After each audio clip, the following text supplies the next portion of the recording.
बिस्मिल्लाहिर्रहमानिर्रहीम। अस्सलाम वालेकुम। ग्लोबल टीवी प्रो में खुश आमदीद। कोरोना नाम ये इत्तेफाक नहीं बल्कि एक खुफिया इंतखाब है। ये सुनकर आपकी आंखें फटी की फटी रह जाएंगी कि वहम और खौफ से दुनिया में फैलाए गए बातिल नजरियात को कोरोना वायरस कहा जाता है। क्या आप जानते हैं ये लफ्ज़ कोरोना यहूदियों की मजहबी किताब तलमूद में भी बड़े मैने खेज अंदाज में मौजूद है। कोरोना को इब्रानी में 10 झैल अल्फाज में लिखा जाता है कि जिनको आप स्क्रीन पर देख सकते हैं। इसके मैनी है पुकारना या आवाज़ लगाना।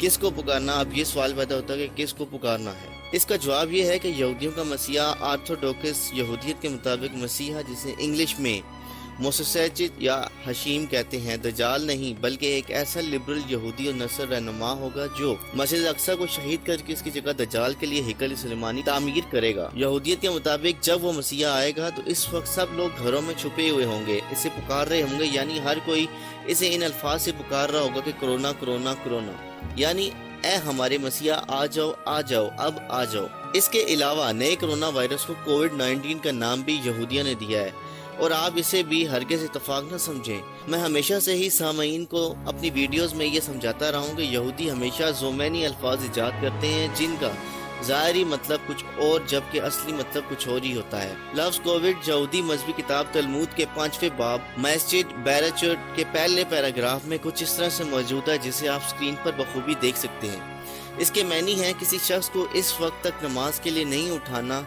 चाहिए जब तक कि इसको कोविड ना हो। कोविड क्या है?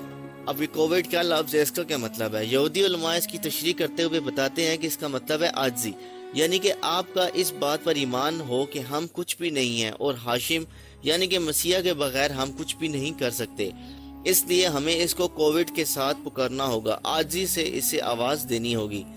और क्या आवाज़ देनी होगी? इसका जवाब है 19। अब ये 19 क्या बला है? यहाँ 19 का मतलब तलमूद में मौजूद यहूदी नमाज का 19वां कलमा है, यानी हमें कोरोना के साथ साथ 19वां कलमा दोहराते रहना होगा जब ही हमारा मसीहा आकर मस्जिद अक्सा गिरा कर वहाँ दजाल के लिए हैकल सुलेमानी तामीर करेगा। अब आपको समझ तो आ ही गई होगी कि सहवानी अपने प्लान्स को किस तरह खुफिया ज़ोमैनी अल्फाज बनाकर पेश करते हैं। अब आप इसराइली वज़ारत सेहत और वज़ीर दफ़ा के बयानात ज़हन में लाकर इन पर गौर करें, जिसमें एक कहता है कि हमें कोरोना से कोई परेशानी नहीं और दूसरा कहता है कि हमें निजात दिलाने वाला मसीहा जल्द आने वाला है। इसके अलावा इसराइल के चीफ रबी ने भी ऐलान किया है कि मसीहा इसी साल आएगा।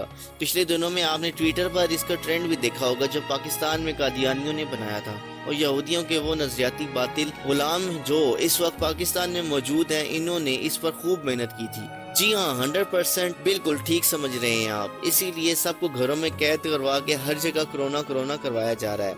ये महज इत्तेफाक नहीं है बल्कि डिजिटल दौर के आगाज में इसी कोरोना के नाम पर इसके लिए जो वैक्सीन तैयार की गई है, इससे आपके दिमाग से हकीकी महबूद ख्याल निकाल कर इसको दजाल की पैरवी पर आमादा करना है।